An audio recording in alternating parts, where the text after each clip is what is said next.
Hello friends, आपका स्वागत है हमारे चैनल पर। मेरा नाम है ध्रुव और आप देख रहे हैं द लर्नर्स कम्युनिटी। आज की वीडियो में हम लोग बात करेंगे फोर्थ सेमेस्टर के जो आपका हिंदी का सब्जेक्ट है, जिसका नाम है हिंदी गद्य उद्भव और विकास ए। ठीक है, या फिर आप कहें हिंदी ए, जो कि जीई जेनरिक इलेक्टिव के अंतर्गत आता है। उसके बारे में आज की वीडियो में हम बात करेंगे। उसके क्वेश्चन पेपर को देखेंगे, क्या इंपॉर्टेंट है, ये सारी चीजें डिस्कस करेंगे। तो आपको आइडिया लग जाएगा कि एग्जाम में आपसे क्या पूछा जा सकता है, किस टाइप के क्वेश्चन आते हैं।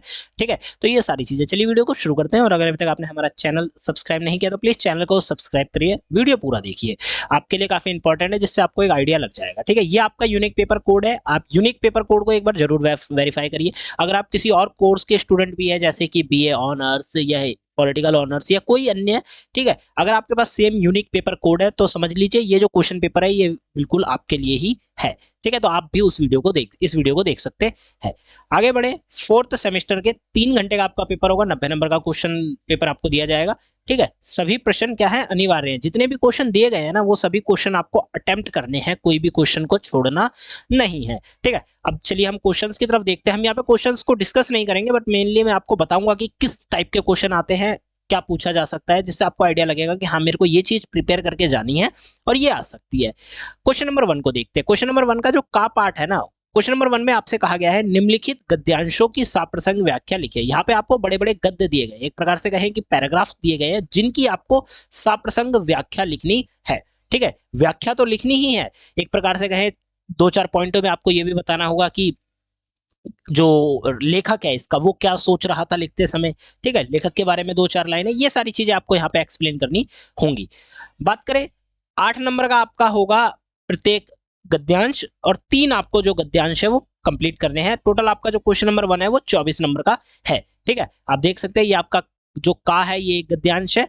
ठीक है, ये लगभग वहां से लेकर यहां तक आपका दिया गया है। सेम वही क्वेश्चन नंबर 1 में जो का ऑप्शन है का, ठीक है, उसको 2 पार्ट्स में डिवाइड किया गया है, जैसे अथवा वाले ऑप्शन के साथ भी दिया गया है। ठीक है, तो चाहे तो आप ऊपर वाला अटेम्प्ट कर सकते हैं पढ़ के। अगर आपको ऊपर वाले लिखने में समझ में आ रहा है तो आप ऊपर वाले लिख सकते हैं, अदरवाइज आपके लिए नीचे वाला भी दिया गया है। ठीक है, ये वाला जो है गद्यांश ये दिया गया है, आपको ये अटेम्प्ट कर सकते हैं। इसको पढ़िए, समझिए, और उसके बाद आप इसकी जो साप्रसंग व्याख्या है ना, वो आप इसकी लिखिए। जो आपका का वाले ऑप्शन का अथवा वाला है वो यहां तक आता है आपका। ठीक है, आप वीडियो चाहे तो वीडियो को पॉज करके भी जो है इसको पढ़ सकते हैं। मेनली आप ये समझ लीजिए कि इस टाइप के क्वेश्चन आते हैं, ऐसा नहीं है कि कंप्लीट जो हम ये देख रहे हैं यही आएगा, बट साप्रसंग व्याख्या आपसे पूछी जाएगी और उसके 100% चांसेस हैं। ठीक है, अब हम खा वाले उसको देखते हैं। तो खा वाले में ये आपका यहां से यहां तक दिया गया है। ठीक है, और यहाँ पे आते हैं तो यहाँ पे आपका खत्म हो जाता है खा वाला। उसके साथ अथवा वाला ऑप्शन भी दिया गया है, अथवा वाला में आप अटेम्प्ट कर सकते हैं।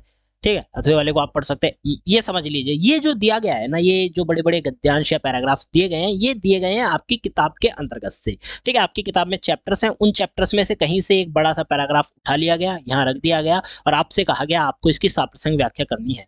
तो इसको एक्सप्लेन करने के लिए आपको तो एक बार चैप्टर की जो ब्रीफ इंट्रोडक्शन है ना चैप्टर के बारे में, वो आपको पता होना चाहिए, तभी आप एक प्रकार से कहें कि ये समझ पाएंगे कि इतने बड़े पैराग्राफ में इससे पहले की क्या स्टोरी थी, इसके बाद की क्या स्टोरी थी। ठीक है, तभी आप ये वाला जो पैराग्राफ दिया गया है इसको एक्सप्लेन कर पाएंगे। तो एग्जाम में जाने से पहले एक बार अपने चैप्टर्स की जो साप्रसंग, या हम कहें कि जो ब्रीफ इंट्रोडक्शन होता है ना, वो आप एक बार जरूर ले लीजिए।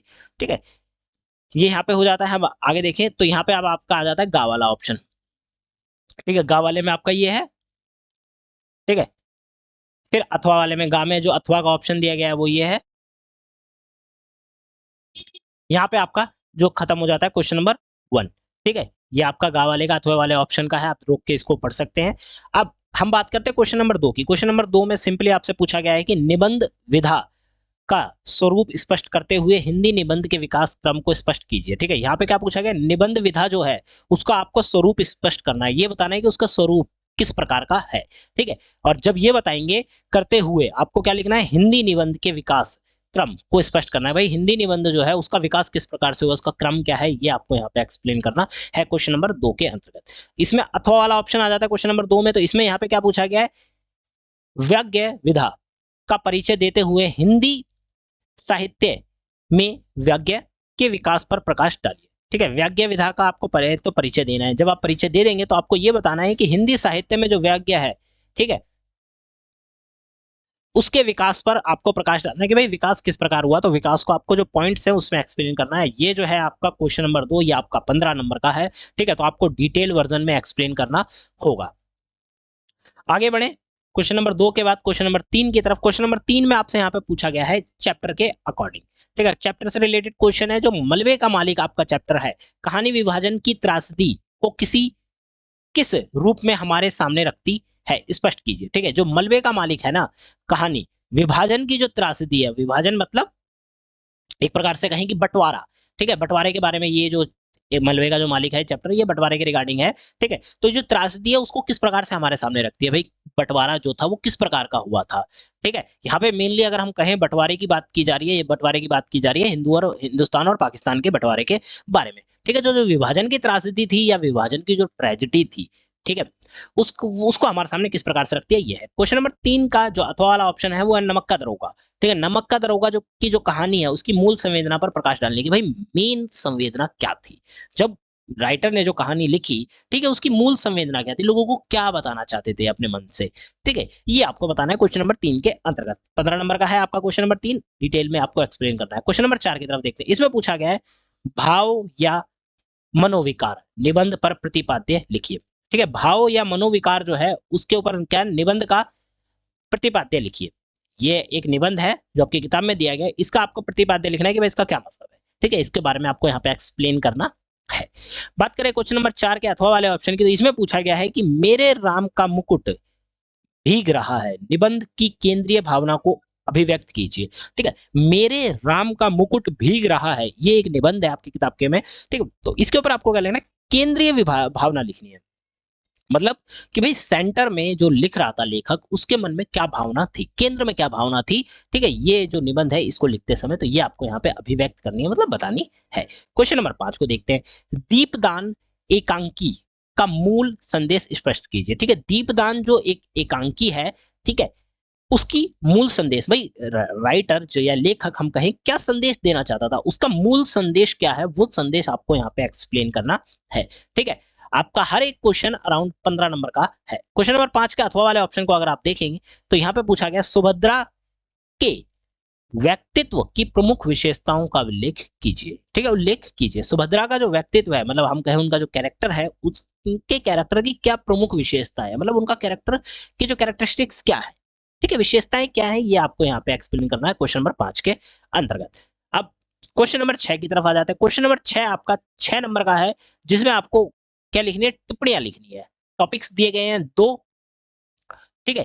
किसी एक टॉपिक पर आपको टिप्पणी लिखनी है। कहानी के तत्व टॉपिक पे आप टिप्पणी लिख सकते हैं, या फिर रेखा चित्र के जो विशेषताएं है ना, उनके ऊपर आप टिप्पणी लिख सकते हैं। तो यहाँ पे आपको टिप्पणी लिखनी है। टिप्पणी का मतलब यह है कि आपको एक नोट लिखना है, नोट, ठीक है।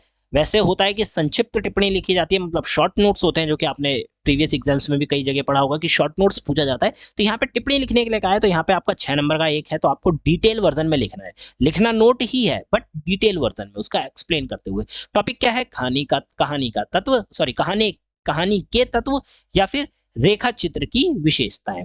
तो ये आपका क्वेश्चन पेपर के टोटल 6 क्वेश्चन है, ठीक है, जो कि हमने यहाँ पे कवर अप करे। टोटल आपका 90 नंबर का पेपर है, जिसमें जितने भी क्वेश्चन दिए गए हैं आपको सारे अटेम्प्ट करने हैं।